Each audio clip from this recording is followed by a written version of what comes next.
After a brief period of inactivity, the St. Louis Blues have made another move, signing veteran defenseman Ryan Suter and adding him to the mix on the blue line this season. But for those who don't know, who is Ryan Suter and what does this mean for the St. Louis Blues blue line? We will get into all of that and more on this episode.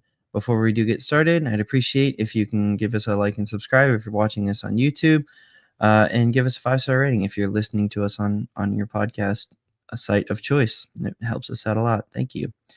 So Ryan Suter is a longtime defenseman, and not only that, he is a longtime Central Division warrior. He came up with Nashville in 2005-06. Actually finished, got Calder votes that year, but placed 15th in the overall voting. So really nothing to write home about. But played a long time with the Nashville Predators until he signed with the Minnesota Wild and played another long career with them. So he played 7 years with Nashville and then 9 years with the Wild. Finally, the Wild couldn't stand to tenure him anymore, or had other options on the blue line, I should say. And the Dallas Stars picked him up and signed him for 3 years. Well, they actually signed him for more, but then they bought out his contract this season. And it seemed like it was going to be the end for Ryan Suter, who just finished his age 39 season. That is until Doug Armstrong and the Blues picked up the phone and gave him basically a vet minimum contract. It's 20. So we'll get into the cap details now. So Suter's contract has a $775,000 cap hit, which is, as I said, essentially vet min.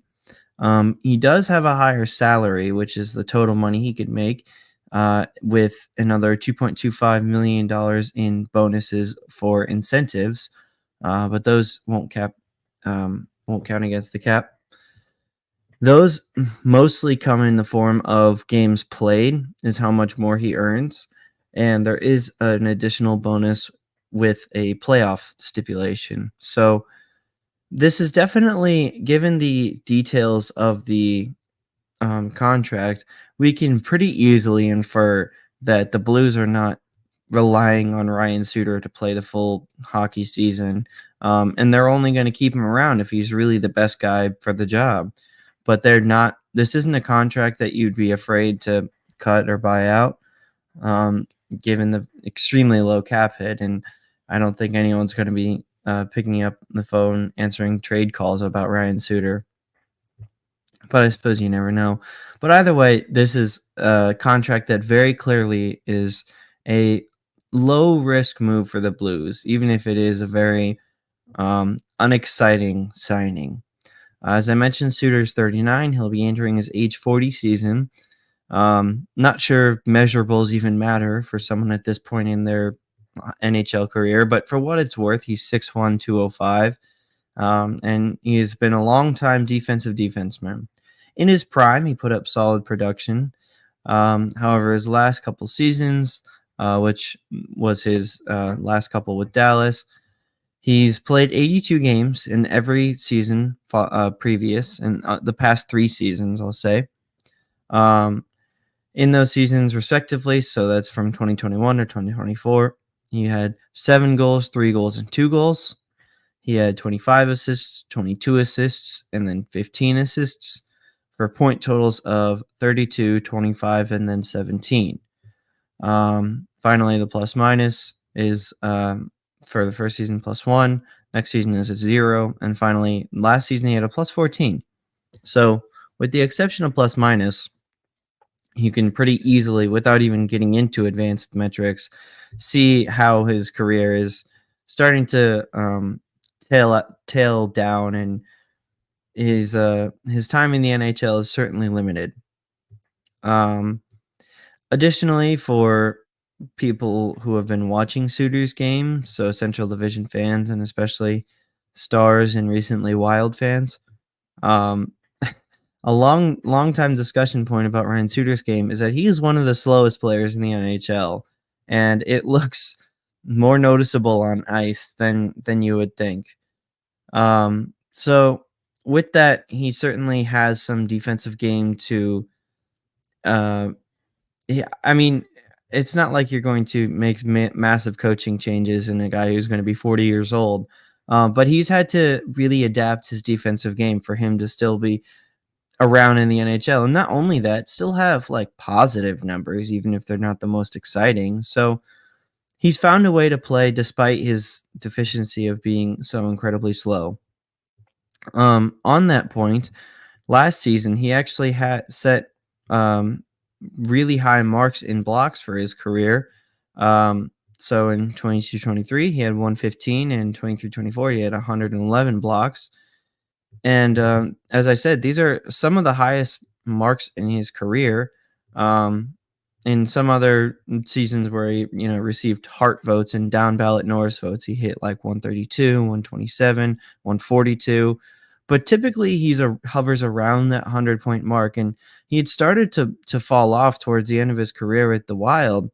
But then the last two seasons with Dallas, as I said, he's found a way to play around his deficiency, which is why he's still in the NHL right now. Not only that, and as you may recall, I brought up those like declining numbers.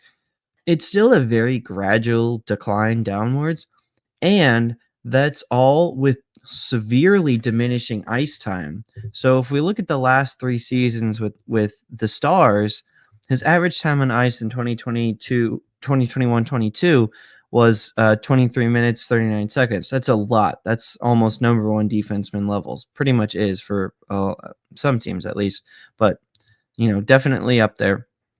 The next season went down to all the way to 20 minutes, 23 seconds.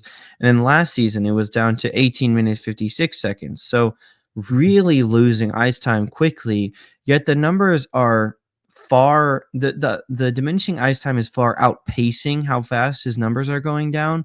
So that actually suggests that his decline is not necessarily as, shouldn't be as significant as we might think it is. So really diving into the numbers of this guy, certainly it is a little bit of a, head scratching signing, and certainly on first glance, it is not nearly the most exciting, nor is it, um, any type of, you know, something to look forward to. But I think there is stuff you can point to that, uh, could lead to this signing being not a complete and total disaster. And at the end of the day, this is a very low risk move because of the low cap hit, and generally low salary. So should not worry about, Suter's impact on the team negatively that much. Because if he plays poorly on the ice, then I have no doubt that he just won't play and the team will move on from him. However, if he does play well, this is a guy that you can really rely on because, Suter, as a player in his career, virtually no injury history. He has played the full 82 game season in most of his seasons as an NHLer, and doing so as a defenseman who's, throwing around hits and expecting to take him too. Like, that is really impressive. So he's got a streak of, staying healthy and being really resilient. Again, all of this, there's a reason that he's still in the league, is what I'll say. So there's stuff that you can point to as to why the Blues made this signing. And the last question that this signing brings up is, what does this mean for the current blue line? Does this mean that something like a trade of Torrey Krug or someone else is coming soon? Potentially. Could this mean that he's just going to be veteran mentorship for a guy like Kessel, who has a very similar build and play style to Suter? Potentially. Does this mean something else, that maybe the Blues aren't even done retooling their D line and just are going to continue to add to depth and essentially give themselves lottery tickets? Um, all things that could happen, and be looking forward to later this week. Our next episode actually will be going into what the state of the blue line could look like coming into the next season. But I'd like to thank you for tuning into this episode. As I said, if you're watching on YouTube, like and subscribe. Give us a 5-star rating wherever you get us out, and share with a friend that you think may be interested in this series. That is the most recent Blues signing for now. But if there are any more offseason moves, which if you tuned into the last episode, um, both John and I expect there will be another large move coming. We don't know when, but probably I do imagine there will be another episode of this series at some point. But until then, and as always, thank you for listening. Let's go Blues.